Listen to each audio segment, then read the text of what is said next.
had a couple.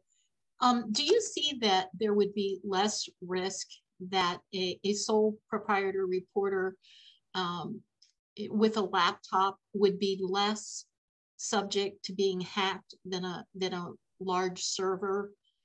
If that computer of a sole provider is adequately protected, is there less risk of harm? So that's a great question, and I get that question a lot. One of the parts of our practice is to do data breaches. We've handled over 1,000 data breaches for our clients and for carriers insureds. And a big part, the most significant part of that practice is small businesses, solo practitioners, doctors, dentists, professional service providers, lawyers, title companies, okay? And I would say that you can look at it, a lot of people say, well, the bigger companies, they have more protections and they're less at risk. And in some ways that may be true. And then there's some small businesses say, we're less at risk because the hackers aren't really paying attention to us. They're not looking at us. They're not interested in us. And that can't be further from the truth. What I mean by that is, I don't know that they're looking to target, one particular small business owner, but what they do is they send out bots onto the internet, and those bots are designed to find vulnerabilities on your website, on your network. And those bots then exploit it. They very often don't know who they're attacking. Once they do, once they get into your system, then they'll research you, because then they'll want to see who are we attacking. They'll do some reconnaissance, and then they can understand how best to frame the attack, and they can feel like, is it worth it to pursue? So now let's get into the specifics, right? If you are a solo person and you have a laptop, and that laptop has an encrypted hard drive, and someone gets onto that laptop, it's probably going to be difficult, very difficult for them to get the data on that hard drive. And if the data on the hard drive is stored in an encrypted way, you have an exception from notification under every state breach notification law in the country. Now, that's not the end of the story, because then the question is, you can also have an email compromise, and a lot of people will use Google, they'll use Microsoft Office 365, and if they're able to get the credentials from those accounts, then they can access those systems, and then it's much more difficult to protect, right? Because now they have the credentials of those accounts.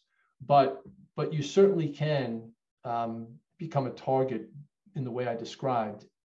But there are things you can do to minimize the exposure if that attack happens. And even if it does happen, in addition to encryption, you really want to have a good backup, because when ransomware hits, what the bad guys want to do is they want to ransom from you, get a ransom from you for you to get your data back. But if you have a good backup, you could tell them to pound sand, or they exfiltrate the data and threaten to disclose it if you don't pay the ransom.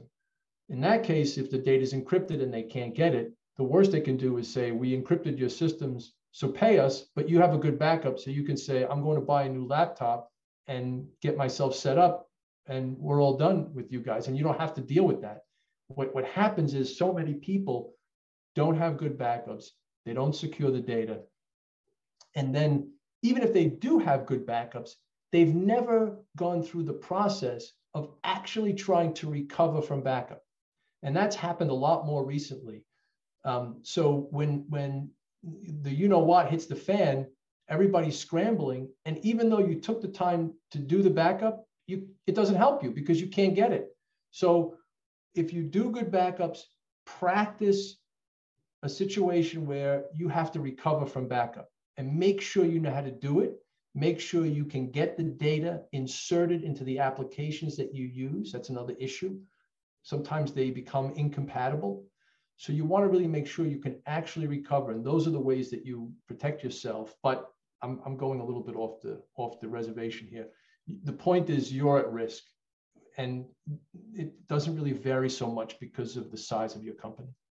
Actually, I'm sorry, Sue. Can I just interrupt 1 quick second and ask you, when you say good backup, what would be a good backup system to say backup a laptop? Are you talking about like a Dropbox cloud-based backup service? do you just mean like a regular external hard drive, old school that you back up on? What would you suggest? What's a good, safe backup?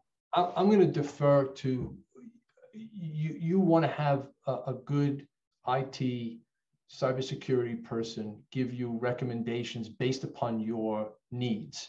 You know, a lot of people do, like the cloud. There's a belief that because you use the cloud company has experts that are monitoring and safeguarding their cloud environment, but they're vulnerable too, right? Some people say, well, the cloud company can go down, they can go out of business, whatever. So I want everything on an external drive that's encrypted that I can keep with me. Sometimes you do both, right? The cost of data storage is pretty low, and it's not a bad idea. A few years ago, I was talking to a law firm in New York City, and I asked them about their backup. And they were on the 41st floor of a building in Manhattan. And they said, oh, no, we're good. Our backup's on the 43rd floor. And I'm like, guys, come on, really?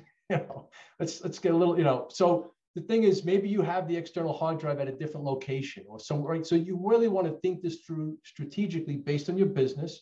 But I hope that helps.